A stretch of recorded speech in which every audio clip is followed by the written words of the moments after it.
Assalamu alaikum.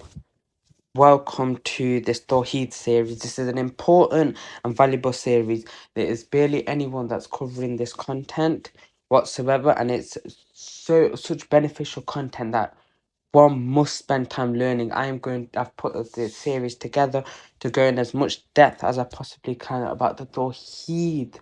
This will take a long time, but I can guarantee you this is going to be the most valuable knowledge you've learned. So stick with me.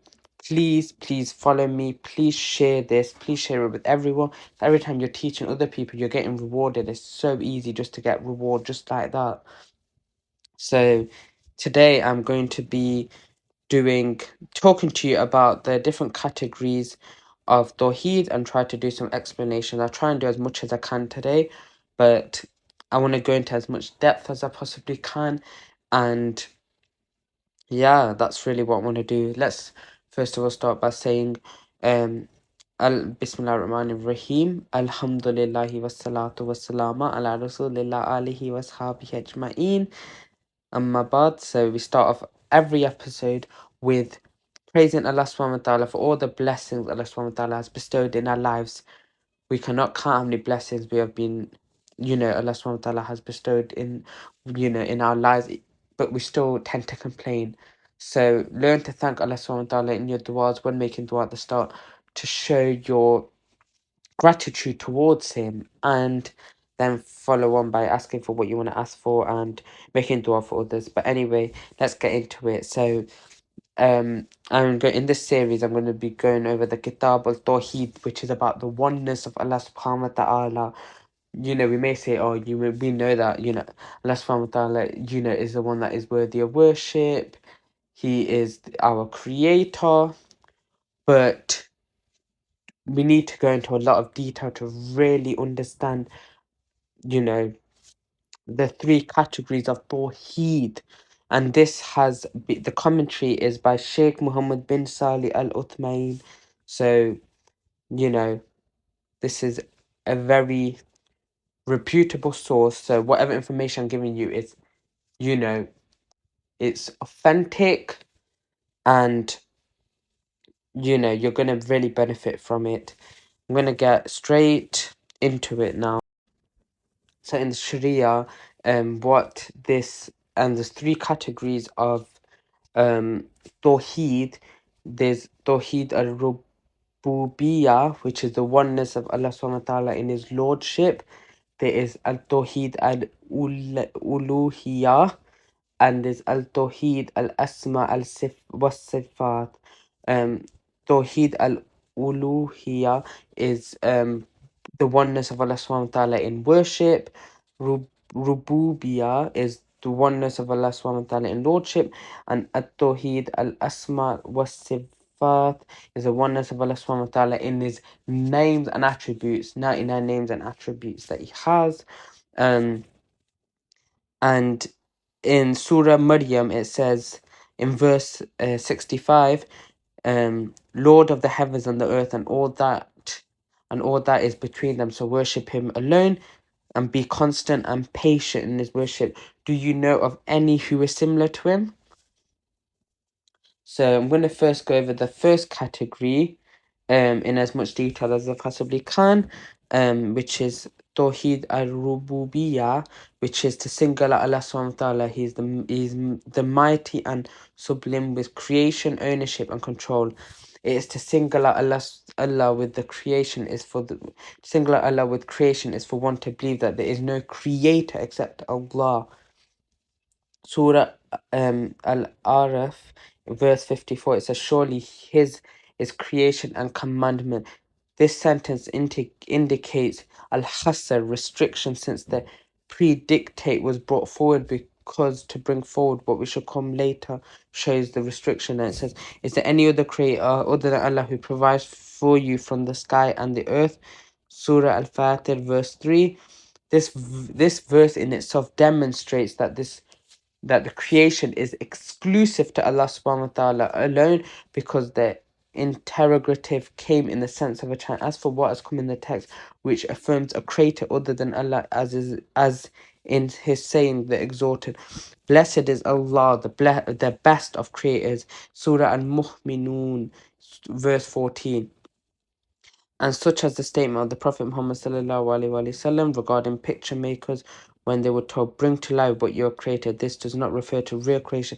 It is the creation from nothingness. Rather, it's a transformation of a thing from one state to the other.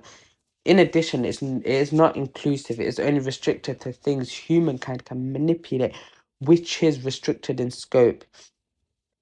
So, in the hadith of Ibn Umar, recorded by Al-Bukhari in his Sahih book, um, and it also it's been recorded in the um and also in Sahih Muslim.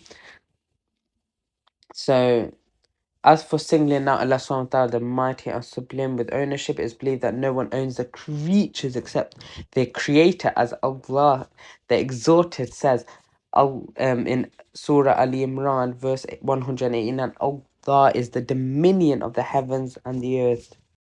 وَلِلَّهِ مُلَكُ السَّمَوَاتِ وَالْأَرْضِ. In Surah Al-Mu'minun, it says that, say in whose hand is the sovereignty of everything, i.e. treasures of each and everything.